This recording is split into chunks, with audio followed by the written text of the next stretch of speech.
Actu People.net reçoit aujourd'hui donc Georgie Minungu, jeune footballeur ivoirien donc évoluant donc dans les championnats américains à Seattle Sounders. Ils sont en seulement 11e à la conférence Est. Et là, l'occasion sera donnée pour nous de pouvoir faire connaissance avec le garçon. Et bien entendu, forcément, à 22 ans, lorsqu'on démarre une carrière comme ça, c'est clair que l'ambition affichée, c'est de pouvoir être sur dans des championnats UP. On va parler de tout ça. Comment vas-tu, Georgie?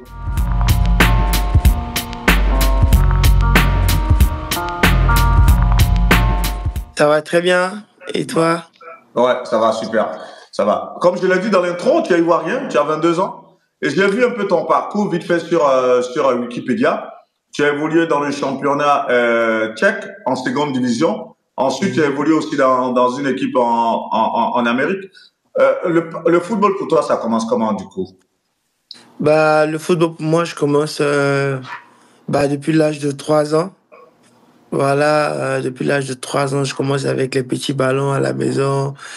Voilà, et ensuite à l'âge de 5 ans, j'entre dans une académie et je me développe petit à petit, petit à petit. Et c'est comme ça, à l'âge de 19 ans, euh, je signe mon premier contrat professionnel en République tchèque. Et voilà, c'est comme ça que tout est parti. Et voilà. Et tout ce parcours, tu l'as fait où? Quand tu commences à taper dans les ballons à 3 ans, c'est où? En Côte d'Ivoire, aux États-Unis? C'est où ça se... J'ai grandi en Côte d'Ivoire. Je suis né et grandi en Côte d'Ivoire. Justement, j'ai vu que tu es né à Batiébli, Douibli. Oui, C'est où? C'est à... C'est à Mans. À Mans. À Mans, oui. Ouais, Georges Minungu, j'allais te demander, ça saute. C'est quoi? C'est de quelle ethnie de la Côte d'Ivoire? Minungu, il y a un côté burkinabé. Ok. Et ma mère, elle est ivoirienne. Donc, ouais, je suis né à Batiébli, à Mans, et j'ai grandi à Yopougon. Et Ok. après j'avais entre 1 et 2 ans à Yopougon. Et après, j'ai passé toute mon enfance aux deux plateaux. Parfait. Donc, c'est en Côte d'Ivoire que tu apprends à jouer au football. Donc, le Ouais, centre de bien sûr. formation que tu intègres à 5 ans, c'est quel centre de formation en Côte d'Ivoire? C'est des petits centres de formation de quartier. C'est des petits centres de formation de quartier que j'intègre. Il y avait des jeunes qui tapaient dans le ballon et ma maman, elle a vu, elle a dit, ah, est-ce que vous voulez pour mon fils, tout, et tout, et tout. Il aime vraiment beaucoup jouer au football. Et c'est comme ça qu'on m'a appris. Il y avait une catégorie des jeunes de 5 ans il y avait un jeune du quartier qui faisait. Et c'est comme ça que j'ai commencé un peu, un peu. Et par la suite, j'ai eu d'autres centres de formation, tout, et tout, et tout, et tout, tout. Et vu que mon père, c'était un coach aussi, donc ça facilitait les trucs, et puis bon, c'est comme ça. On va dire que tu as participé à des tournois de Maracana, toi aussi, non? Beaucoup de tournois de Tu Marcana, as fait beaucoup quoi? de Quels sont les tournois. tournois de Maracana que tu as fait en Côte d'Ivoire qui te restent en tête? Le Bah, Zipier, forcément.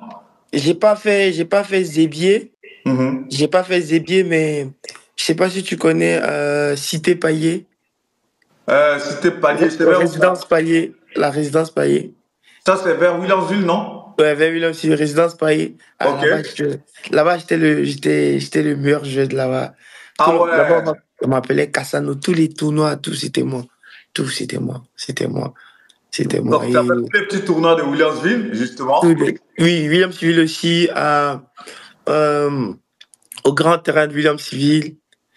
Voilà, où les élèves font les épreuves physiques, les trucs, tout, tout, tout. Là-bas aussi, il y avait beaucoup de tournois et je faisais beaucoup de tournois de Marcana là-bas avec mes amis et tout. Mais là où j'ai déposé mon nom, c'était plus à Résidence Paillé. Là-bas, tu vas là-bas, parce que là-bas, on m'appelait Cassano. Tu dis Cassano, là-bas, tout le monde me connaît. Là-bas, c'est Mais grave. vu qu'on parle de Williamsville, tu connais Aristide Bancé et Bien Bouba qui sûr, sont bien les... sûr, bien sûr, je connais Aristide Bancé, Ouais. bien sûr. Et un grand coucou à Aristide Bancé, c'est un grand frère, vraiment bien. Oui, même la dernière fois, quand je suis parti à Abidjan, je l'ai vu. Je l'ai même offert un maillot. C'est un grand frère, vraiment, avec un grand cœur. Et ouais, big up à lui. Ouais, c'est un pote. C'est quelqu'un que j'ai suivi depuis qu'il était à Mans. Après, enfin, lui, il a fait tellement de championnats depuis la Côte d'Ivoire, d'Aoukro, jusqu'à, enfin, je ne pourrais pas parler de son parcours là. Il avait un club par an, Aristide Bancé. Bref. Et Donc, tu commences comme ça. Et c'est à quel moment tu te retrouves lorsque tu signes à 19 ans, c'est de la Côte d'Ivoire que tu pars en République tchèque ou tu passes par où d'abord? Ouais, c'est de la Côte d'Ivoire, tu vois. Tu sais, en Côte d'Ivoire, on a la chance, les grands frères, ils sont tellement talentueux qu'ils ont fait que la porte est ouverte. Il y a des recruteurs qui viennent chaque mois, chaque année, ils viennent pour regarder les jeunes joueurs que nous sommes. Donc, c'est dans ces moments de détection-là que il y a des scouts de République tchèque qui sont venus en Côte d'Ivoire. Et c'est comme ça, il y avait plusieurs joueurs, je pense. Et voilà, ils ont regardé plusieurs clubs, notamment ASEC, tout et tout et tout et tout et tout. Et moi, j'étais dans mon club avec, voilà, et ils sont venus, on a joué, tout et tout et tout. Et c'est comme ça que j'ai tapé dans l'œil. Voilà, et après, on a joué plusieurs matchs et ils ont vu que bah, le petit, il a de la qualité, tout et tout et tout et tout et tout. Et c'est comme ça que euh, j'ai voyagé, je suis allé au Cameroun encore pour aller, parce que là-bas, il y avait encore un autre grand tournoi qu'ils avaient organisé. Bah, je suis allé là-bas, il y avait plus de 500 joueurs, tout et tout et tout. Bah, dans tout le tournoi, c'est moi qui étais le plus fort, c'est moi qui étais le meilleur. Et par la suite, je suis revenu en Côte d'Ivoire. Ils ont dit, bah, on va te donner un contrat. Bah, t'es fort. T'étais en Côte d'Ivoire, t'étais le meilleur. T'es allé au Cameroun, t'étais le meilleur. Et voilà. Et c'était même pas eux qui me voulaient, c'était, je crois, Lille. C'était Lille qui me voulait. Et par la suite, bah, eux, ils ont appelé mon agent, ils ont dit, bah, le petit, il a des qualités. Nous, on veut pas attendre. On veut pas qu'il parte en réserve à Lille. Bah, nous, on veut déjà lui donner un contrat sur le champ.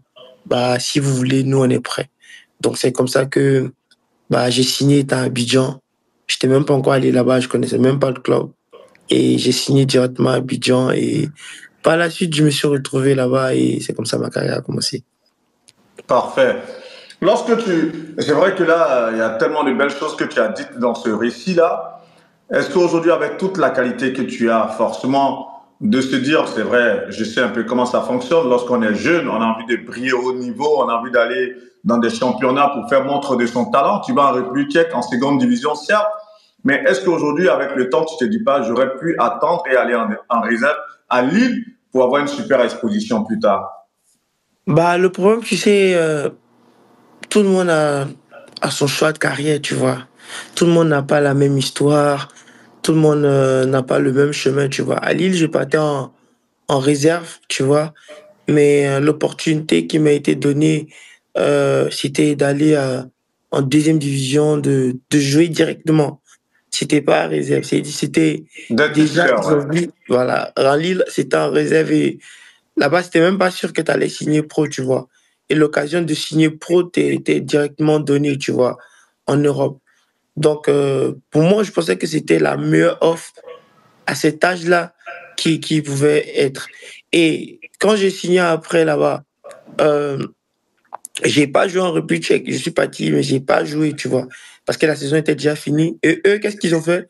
Ils m'ont prêté parce que le championnat était fini, ça allait répondre dans 6 mois. Et les 6 mois qui restent, ils ne voulaient pas que je reste comme ça. Donc c'est là qu'ils m'ont prêté aux États-Unis pour que je fasse 6 mois et qu'après je rentre. Mais c'est là que quand je suis venu ici, j'ai tout explosé. Et J'ai là, tout du coup, tu te explosé. retrouves à signer maintenant en Et, et, première. et Oui. le club ici, et quand je suis même venu en seconde avec l'équipe de réserve ici. Mais ici aux États-Unis, l'équipe réserve, ils jouent dans un championnat déjà professionnel. Mhm. Donc, j'ai signé avec eux en prêt et c'est là que j'ai tout cartonné. J'ai fait la meilleure saison de l'équipe réserve de toute leur histoire. On a perdu en finale de conférence et c'est là que l'équipe a dit non, on peut pas le laisser partir. Il est trop bon pour nous. Et c'est là qu'ils ont entamé les négociations et l'équipe, ils ont fait l'une des plus ils ont payé des plus grandes filles pour un joueur qui vient de l'étranger, pour l'équipe réserve. Ils n'avaient jamais payé ça. Ils ont payé, et c'est comme ça j'ai grandi avec l'équipe pour pouvoir bien apprendre. Parce que moi, c'était ma première fois d'être avec une équipe vraiment. Voilà, j'allais en République tchèque, mais j'ai pas eu du temps. C'était juste, le championnat était déjà fini. Il y avait beaucoup de choses. Et là-bas, ici, j'ai appris, j'ai compéti et ils m'ont donné ma place. Et c'est comme ça. Je suis resté encore ici 1 an et demi pour terminer ma préformation parce que j'étais pas encore un, un produit fini. Donc, il fallait que je travaille encore avec l'équipe réserve quelques temps soit peu. Et quand le moment est arrivé, bah, j'ai signé avec l'équipe première. Parfait. Donc là, tu as signé avec Seattle Sounders, où en ce moment vous êtes 11e du championnat de la conférence Est, Ouest, Ouest du moins, ouest, Ouest, yes, et vous êtes à 8 journées de championnat. Les choses yes. démarrent super bien. J'ai vu certaines de tes actions, en tout cas très virevoltant, un garçon plein de talent. Comment est-ce que toi tu vois votre championnat? Comment tu vois cette saison? Comment tu vois votre Bah, saison du moins? bah, j'ai pas beaucoup d'expérience en MLS. Ça fait maintenant, c'est ma deuxième année, puisque vu que j'ai signé l'année passée. Mhm. Cette année, c'est ma deuxième année. Ce que je peux dire, c'est que les gens ont tendance à négliger la MLS. Tu vas entendre beaucoup dire, ouais, la MLS, c'est pas un bon championnat. C'est le championnat des, c'est le championnat des rappeurs. Il y a d'autres qui disent, ouais, il y a rien ici. La MLS, c'est plus la MLS d'il y a 10 ans, il y a 20 ans où c'était que des retraités. Il y a des gens qui s'asseyent pas pour regarder le football. Quand tu t'assois, tu regardes les matchs des MLS. Bah, aujourd'hui, la MLS, c'est le deuxième championnat le plus suivi au monde. Si Oui, il y a pas tu mal de tapes, gros stars quand même. Il y a pas mais, mal de gros mais stars, ouais. c'est le deuxième championnat le plus suivi au monde. Et c'est le championnat où il y a plus de monde qui vient regarder le football. C'est bizarre, hein? C'est les États-Unis, normalement, c'est le basketball, tout. Mais je t'assure, ici, c'est facile, les gens se tapent les 60 000 places de personnes qui viennent regarder le match. C'est grave. Donc, le football, c'est autre chose. Et en termes de qualité de jeu, tu regardes un match de MLS, c'est haut niveau, hein. Je te jure, c'est haut niveau. Bon, mais ça se Bah, voit, il y a pas mal de joueurs aujourd'hui réputés comme oui, Lionel Messi, même si lui il est en conférence Est. Je veux dire oui. Lionel Messi, Olivier Giroud, Wilfried Zaha qui lui aussi est maintenant à MLS. On voit tous ces joueurs-là, euh, Steven Gerrard de Liverpool, il y a des grands noms, forcément, qui évoluent dans les championnats américains. Il y a Mais beaucoup. lorsqu'on te voit tarir autant d'éloges pour les championnats européens, américains, c'est dire qu'aujourd'hui tu as pris toute la place, toute ta place, tu n'as plus envie de vouloir voir d'autres championnats? Non, non, c'est pas ça. C'est pas ça. Euh, le truc, c'est quoi? C'est que la MLS, c'est un championnat qui me fait grandir. C'est un championnat qui me fait grandir. C'est un championnat qui me donne de la visibilité. C'est un championnat là où je suis en train de progresser et d'éclore. Comme je passe de joueur average, joueur normal, et je monte un peu en puissance. Donc, je vais pas dire que la MLS n'est pas un bon championnat, mais il y a quand même de meilleurs championnats que la MLS. Le rêve de tout le monde, quand je suis venu sur mon rêve, c'était pas forcément de rester en MLS toute ma vie, forcément. Je vais jouer en Premier League, je vais jouer, oui. Mais c'est ce que j'ai dit au début, il y a le parcours. Voilà. Tout le monde n'est pas obligé de commencer à Chelsea. Tu peux commencer en MLS et terminer dans des gros clubs, gros clubs. Mais pour le moment, pas que je me contente de la MLS, mais pour le moment, je me focalise sur la MLS pour essayer d'avoir plus de visibilité, pour essayer de construire quelque chose avec mon club ici. Et par la suite, ce qui va arriver. Voilà. Comme on dit, on peut pas cacher le soleil avec la main. Voilà. Et mon rêve, c'est d'aller en Europe, c'est sûr. C'est sûr, il n'y a pas d'autre rêve. Ça Mais fait, je suis ça, juste concentré sur ici pour le moment. Ça fait plaisir de savoir que tu as déjà les pieds sur terre et tu parles avec une certaine maturité que moi j'apprécie honnêtement. On a vu un peu un garçon comme Yaya Touré partir de l'Ukraine, après venu en France et exploser en Espagne à Barcelone et après catapulter tous les records avec Manchester City. Et on te souhaite en tout cas une telle trajectoire de savoir que tu peux partir de la République tchèque, des États-Unis et pourquoi pas demain rejoindre le championnat français, espagnol et pourquoi pas la Première Ligue. Justement, on a parlé, tu l'as dit tout à l'heure, la MLS te permet de grandir, ça te permet de prendre toutes tes marques. Et aujourd'hui, ton rêve de tous les championnats dont on parle aujourd'hui, ton rêve, ce serait d'intégrer lequel des championnats, en gros, après la MLS? Bah, j'ai pas forcément euh, un championnat précis. j'ai pas forcément un championnat précis. Mais comme je te l'ai dit, il y a ce qu'on appelle le choix de carrière et puis il y a ce qu'on appelle les envies. Tu vois, je peux par exemple avoir un contrat en Première Ligue maintenant là, tout. Mais c'est pas forcément ce qui est bon pour mon choix de carrière. Tu vois, donc moi je pense que je privilégie beaucoup le choix de carrière puisque maintenant j'ai de la famille, j'ai ma fille, tout.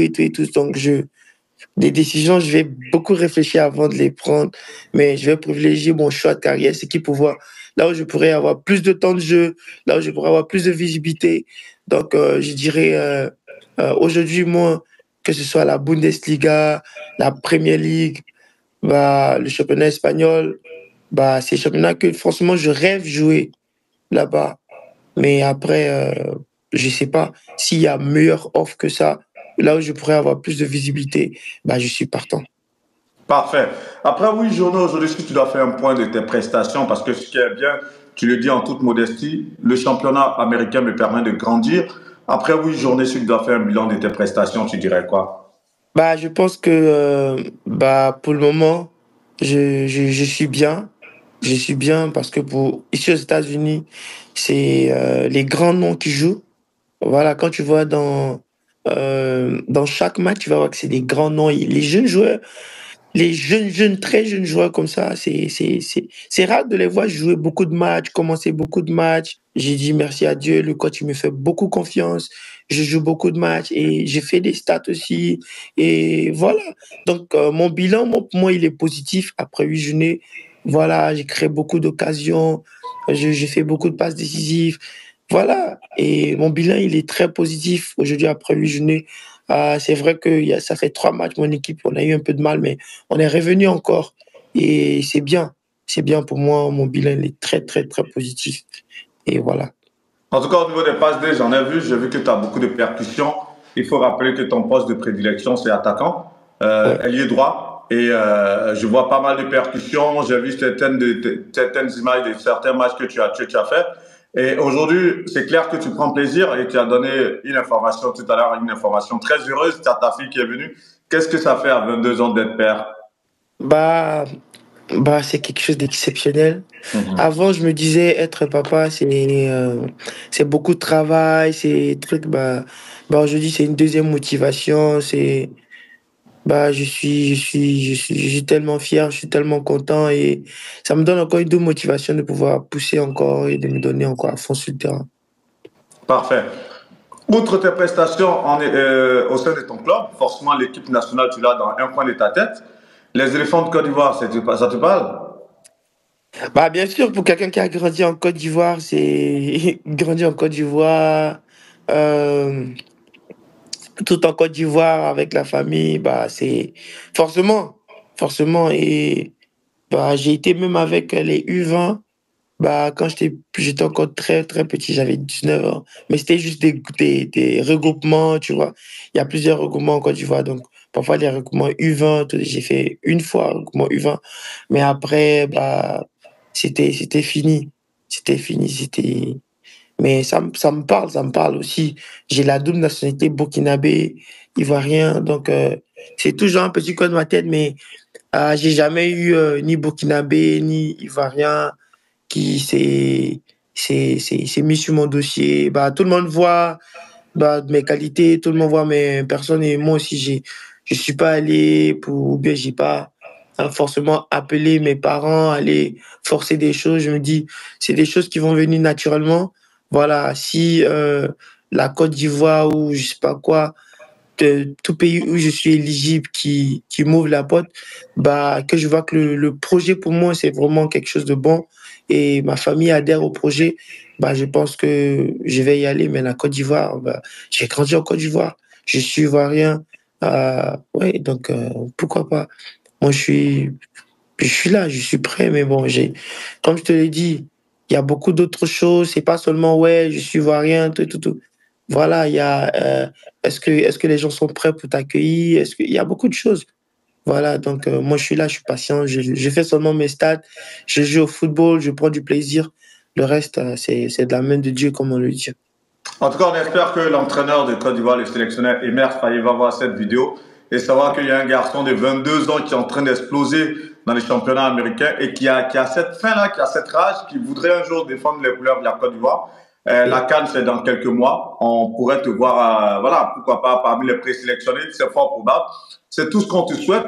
Mais très souvent, on voit que les concurrents sont très rudes. On a vu lorsque Aristide Bansé explosait dans les championnats allemands et autres, il était barré par, quand même, c'était la période de Didier Drogba. Au final, il a choisi les étalons du Burkina Faso. Est-ce que toi, ça pourrait t'arriver si tu vois, tu l'as dit tout à l'heure, hein, toi, tu es en train de faire tes stats, mais si le Burkina t'approche tout de suite, parce qu'on sait qu'être international, c'est une valeur ajoutée pour un footballeur, est-ce que ça te tenterait tout de même de pouvoir y aller? Bah, comme je t'ai dit, c'est le programme. On ne choisit pas une équipe nationale par défaut. Tu vois, c'est pas ce qu'on fait. Ça, c'est pas ce qu'on fait. Moi, je choisirais pas une équipe nationale par défaut. Pour le moment, il n'y a pas d'équipe nationale qui m'a approché, genre les dirigeants. Il y a seulement des bruits, je vois, il y a beaucoup de bruits sur moi. Ça parle beaucoup, que ce soit sur le Burkina, que ce soit en Côte d'Ivoire, mais il n'y a pas de dirigeant. Aucun dirigeant m'a approché, pour être clair. Aucun dirigeant, peut-être, mais mon agent, il a parlé peut-être à certains dirigeants, mais aucun dirigeant m'a approché pour dire, OK, Georgie, il y a un projet. On sait que je suis burkinabé, je suis ivoirien, tu vois, j'ai la double nationalité. Je suis né, mais on peut dire, j'ai plus grandi en Côte d'Ivoire, je connais tout, j'ai jamais même allé au Burkina. Mais c'est ma famille qui est là-bas, donc c'est la même chose. Mais aujourd'hui, si on m'approche, le Burkina, par exemple, m'approche, il me propose quelque chose. Bah, si la Côte d'Ivoire m'a jamais proposé quelque chose et que le projet du Burkina, ça me sied, vu que j'ai de la famille là-bas et que je me sens là-bas et que j'arrive, je vois que vraiment ça me plaît, c'est ce que je veux, bah, je vais sans hésiter. Mais si la Côte d'Ivoire m'approche, vu que déjà j'ai grandi en Côte d'Ivoire, j'ai toute ma famille, mes amis, tout le monde là-bas, si la Côte d'Ivoire m'appelle et que le projet, ce qu'on me propose, ça, c'est bon, bah, bien sûr, je m'en vais vite, sans réfléchir. C'est tellement beau ce que tu dis parce que c'est vrai, il y a le cœur, il y a le choix du cœur et c'est clair. Et tu as dit un footballeur ne fera jamais un choix par défaut, mais ça sera fonction de ce qui sera proposé. Et même dans ton récit, on sent que le choix de ton cœur, c'est ça, c'est la Côte d'Ivoire parce que tu as grandi en Côte d'Ivoire, tu as tous tes repères et forcément, ça te parlerait un jour de porter le maillot de la Côte d'Ivoire. On te souhaite en tout cas de pouvoir exploser un jour à l'international, c'est clair. En ce moment, c'est 8 journées de championnat. Vous allez jusqu'à combien de journées pour la MLS? Bah, pour la MLS, je pense qu'on a jusqu'à 36 journées. 36. 36 journées. Et aussi, après ça, il y a les playoffs. Bah, et aussi, il y a la Coupe du Monde des clubs. Bon, cette année, il y aura beaucoup. Malheureusement, on a été disqualifié de la Ligue des champions américaine. En 16e de finale, on a été disqualifié. Bah, contre une équipe mexicaine. Mais il y a aussi la League Cup. Il y a beaucoup de championnats encore. Donc, ça veut. À la fin de l'année, on va se retrouver avec beaucoup de matchs. Beaucoup de matchs. En tout cas, il y a une longue saison qui t'attend. Ouais. Et le défi pour toi, c'est de donner le meilleur de toi à chaque match. Et Ouais, c'est ça. forcément, c'est clair que les échos vont retentir. Et nous, on Ouais, c'est sera ça. là pour relayer. N'hésite pas à nous envoyer quelques vidéos de temps en temps. On sera là pour relayer. Au final, on espère que vraiment au bout de cette longue saison, que les échos soient retentissants et que pourquoi pas, on te voit peut-être partie de la MLS. Tu l'as dit tout à l'heure, tu fais Ah, pas la porte aux autres championnats, même si la MLS te permet de grandir et on te souhaite cela. Est-ce c'est qu'aujourd'hui, sûr. justement, est-ce qu'il y a des clubs qui sont dans ton viseur? Est-ce que tout à l'heure, tu l'as dit, c'est vrai qu'il y a quelques échos par rapport aux équipes nationales, que ce soit celles du Burkina ou de la Côte d'Ivoire, mais est-ce qu'au niveau des clubs, tes agents t'ont dit qu'il y a des clubs qui s'intéressent à toi? Ouais, ici, c'est les clubs, il y a beaucoup de clubs. Tu sais, aujourd'hui, le football moderne, il est. euh, les joueurs jouent. C'est rare de voir des joueurs comme les Vinicius, les Neymar, les Doku. C'est rare de voir les joueurs parce que le football, il est beaucoup simplifié, tu vois. Et moi, je suis un joueur à spectacle, tu vois, un dribbleur, un joueur dans la percussion, tout et tout, tu Essaie de vois. monter un peu le truc, voilà, par rapport à la Tu tête. vois. Voilà. Donc, je Mhm. suis un joueur à percussion. Maintenant, quand un, tout et tout, tout, je peux créer des actions là où il n'y a pas d'action. Et les clubs, ils aiment ça, au fait. Et aujourd'hui, il y a beaucoup de clubs, Il y a des clubs en Allemagne, il y a des clubs en France qui appellent tout le temps mes agents, qui appellent tout le temps mon club. Bah, il y a des clubs même partout en Israël, en Italie, il y a beaucoup de clubs. Mais je ne veux pas citer de nom ici, tu vois. Et pour le moment, je suis juste concentré. Juste concentré à me concentrer.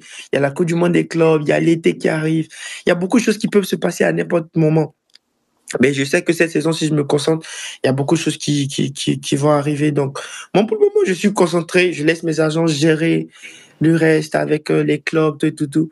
Moi, je vais me contenter de faire mes stats. Et quand le moment sera venu, bah, je pense je prendrai une bonne décision et je pense on sera en Europe. Ouais.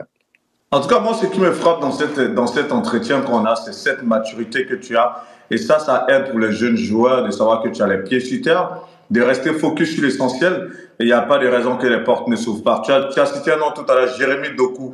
Lorsque je t'ai vu justement lors de tes percussions, j'ai vu, c'est le même profil. Qu'est-ce que ça te dit de voir un garçon, justement, qui est parti de Rennes aujourd'hui, qui explose à City? Qu'est-ce que ça te fait de le voir, Doku, à ce niveau? Bah, c'est ça, je pense que j'ai à peu près C'est le les même mêmes, profil. les mêmes profils et les mêmes mentalités. Tout le monde me dit ça. Même C'est ça. il y a mes amis d'Abidjan qui me regardent. Je me dis, mais Georgie, toi, tu joues comme Doku. Quand on te voit jouer, si, on n'a pas vu ton visage, on dit, c'est Doku. Ouais, c'est quelqu'un qui m'inspire, au fait. Il est bon, lui, c'est un tueur. Lui, il a dit dans son interview, il a dit, lui, lorsqu'il rentre sur le terrain, le défenseur, il doit pas dormir. Il doit lui faire, il doit le massacrer. Et moi, c'est ça, quand je rentre, j'ai dit, les défenseurs, c'est terminé les repos, tout, et tout, et tout, tout. On va courir. Ils vont pas bien dormir. Après le match, ils vont souffrir. Ils vont souffrir. Ils vont dire, ouais, aujourd'hui, non, non, j'ai croisé quelqu'un aujourd'hui, ouais. Et moi, c'est mon objectif, tu vois. C'est ça. Donc, Jérémy Doku, c'est pas mon joueur favori, mais c'est quelqu'un que j'admire beaucoup, que je regarde beaucoup ses vidéos avant mes matchs, tout et tout et tout. Et c'est quelqu'un de très fort, ouais. Ton joueur favori, c'est qui? Je te prends en mot. Bah, bah, moi, j'ai grandi en regardant beaucoup Robinho. Mais mon joueur, ouais, Oui, Robinho. voilà. Moi, j'ai grandi, c'était Robinho. Tout le monde au quartier m'appelait Robinho, Robinho, Robinho. Mais après, lorsque j'ai connu Neymar, j'ai dit, au fait, je pouvais plus. Le contrôle, la technique, c'est du que le jeu, le dribble, Neymar, ça, c'est un autre niveau. Et depuis 2010, bah, c'est Neymar. C'est Neymar qui est mon joueur préféré. Bah, même les passements de jambes, c'était Robinho. Tout, et tout. Quand tu vois mes actions, tout, c'était passements de jambes. Tout, tout. Ça, c'est plus Robinho parce que c'est lui que je regardais. Je voulais juste faire comme lui. Mais le joueur favori, tout, et tout, et tout, c'est Robinho. C'est Neymar, du moins. C'est Neymar.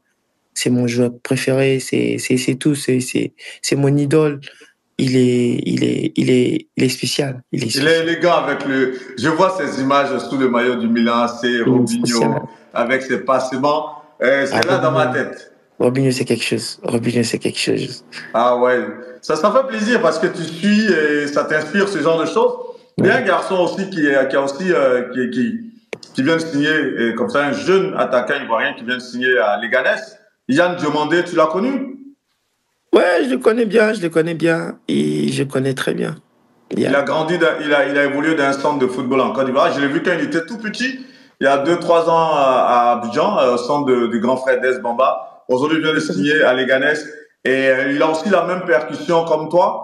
Et j'espère que c'est clair que vous êtes la relève. Quand tu vois justement cette génération de pépites, quand tu vois tout ça, comment tu vois l'avenir du football ivoirien?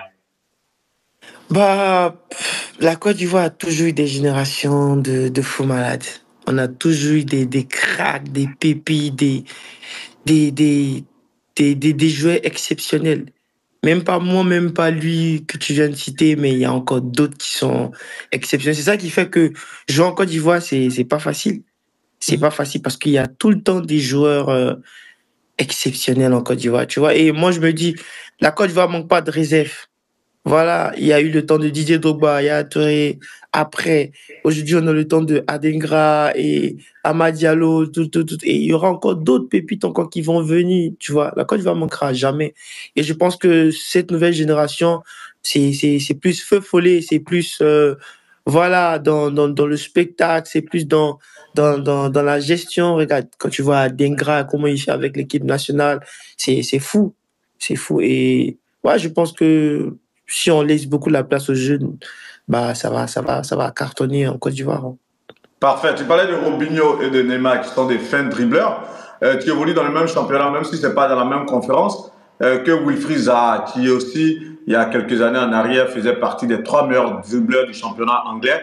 Est-ce que tu l'as vu aux États-Unis?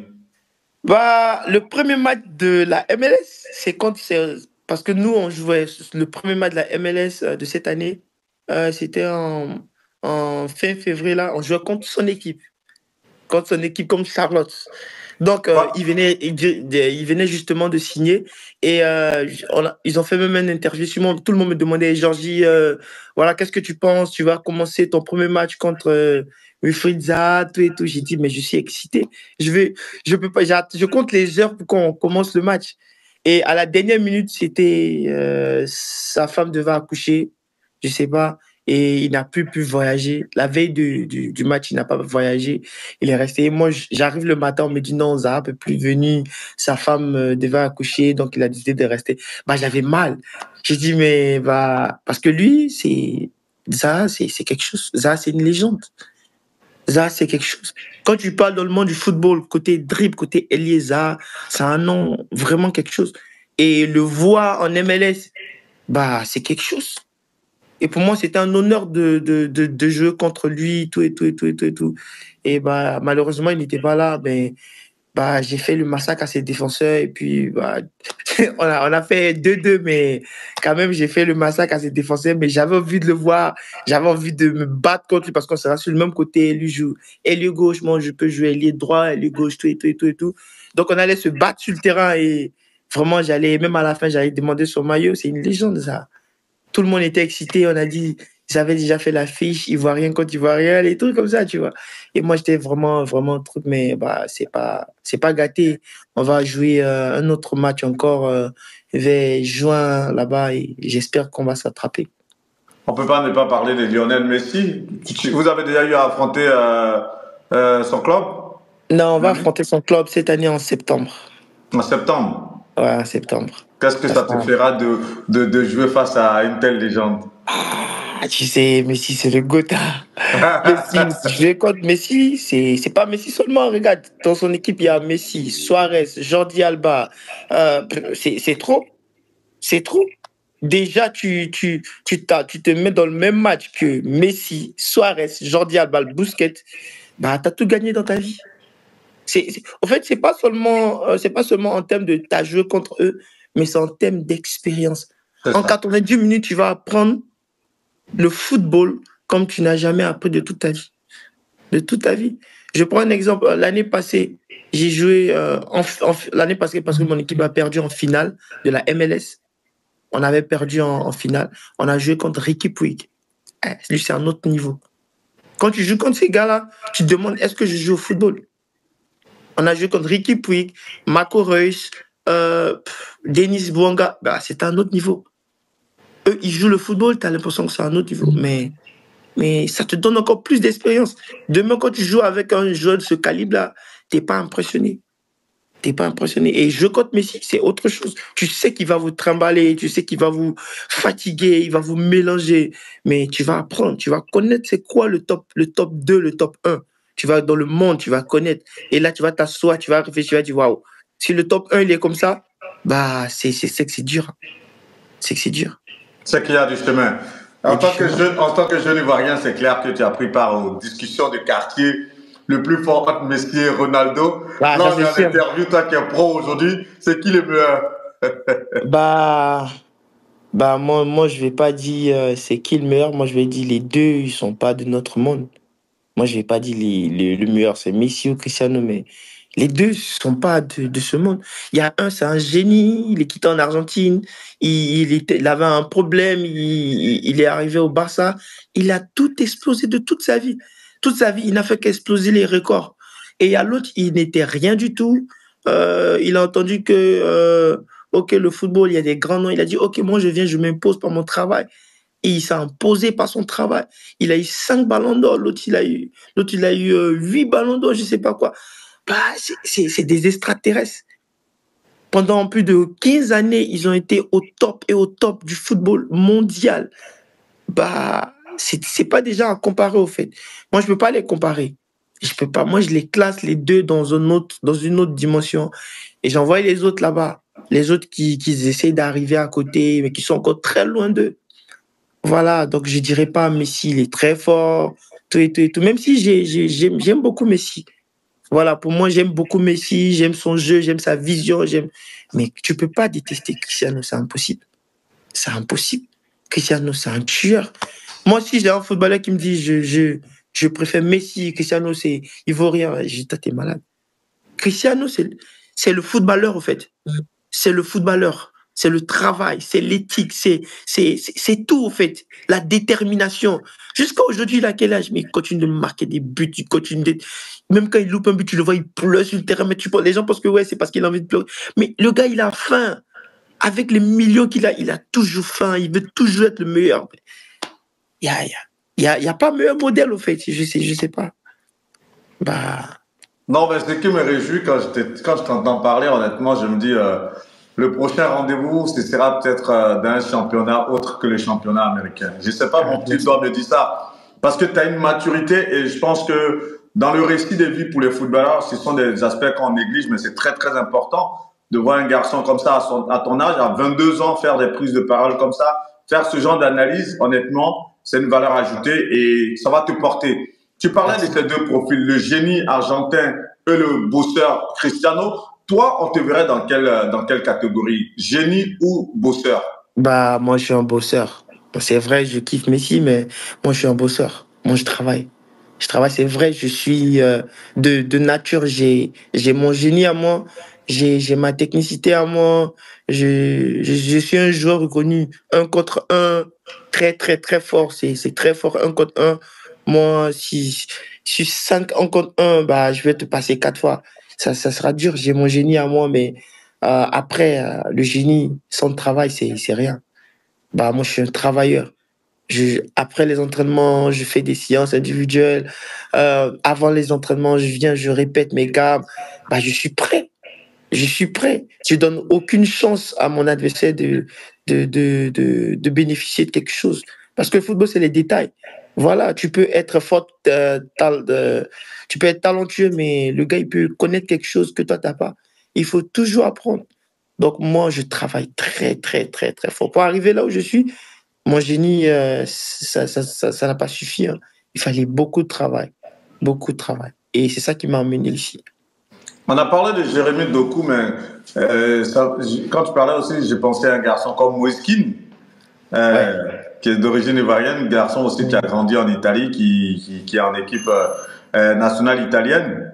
Et forcément, c'est un garçon aussi dont tu t'inspires forcément ou Ouais, comment beaucoup, tu vois son beaucoup, parcours? beaucoup. Beaucoup. Moïse Kean, c'est quelque chose, hein. Moïse Kean, c'est le vibes. Il est toujours joyeux. Il joue le football avec passion. Il marque des buts. Moïse Kean, c'est quelque chose. Même aussi Gervinho. Même avant-hier, j'ai regardé sur Instagram. J'ai vu un de ses buts qu'il a marqué à Parme, là. Il quitte de la droite, il rentre au milieu, il dribble 3 personnes, il va à droite, il frappe but. Quand j'ai vu ça, il avait posté. J'ai envoyé directement un message dans son Instagram. Et quand j'ai envoyé, j'ai dit, mais mon vieux, toi, t'es trop fort. Il a répondu, il a soulevé sa main comme ça. J'ai dit, ah, mais c'est des. Mais lui, par exemple, bah, moi, j'étais petit, je le regardais seulement. Mais Gervinho. J'entendais, y'a quoi si Gervin? Y'a quoi si Gervin? Mais c'est trop. C'est trop, c'est des cracks. C'est des cracks. Et ces gars-là, tu t'inspires d'eux, bah, tu vas faire que évoluer. Parce que regarde sa carrière, c'est n'importe quoi. C'est n'importe quoi. Bah, regarde à Lille, il est décoré chaque jour, même il joue pas, il est décoré. Tu vas en Italie, c'est le meilleur. Tu vois, c'est des joueurs qui ont laissé des traces. Et moi, c'est ça que je veux faire. Je veux laisser des traces. Je veux qu'il ait une traçabilité. Et c'est ça, je vais laisser mon nom, je vais laisser mon empreinte. Bah, ici aux États-Unis, j'ai déjà commencé déjà. Bah, l'année passée, en 3 mois seulement de jeu, j'ai été nommé meilleur dribbleur de la MLS. Et j'ai oublié le nom de Dieu, mais il y a encore beaucoup à faire. Voilà, et je continue de travailler. Et cette année encore, mes notes sont bien, mes statistiques en dribble sont encore bien, mais je veux encore aller dans le top mondial et essayer de m'afficher là-bas, tout et tout et tout et tout et tout. C'est mon rêve. En tout cas, tu es un concentré de beaucoup de noms en termes d'attaquants, Gervinho, Aruna Dendane, tous ces dribbleurs, tous ces tueurs-là. Si on fait un panel des attaquants ivoiriens, de qui toi tu te rapproches le plus?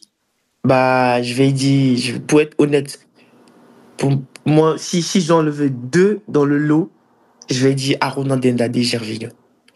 Pour moi, c'est le top. Aruna Dendade, c'était autre chose. C'était autre chose.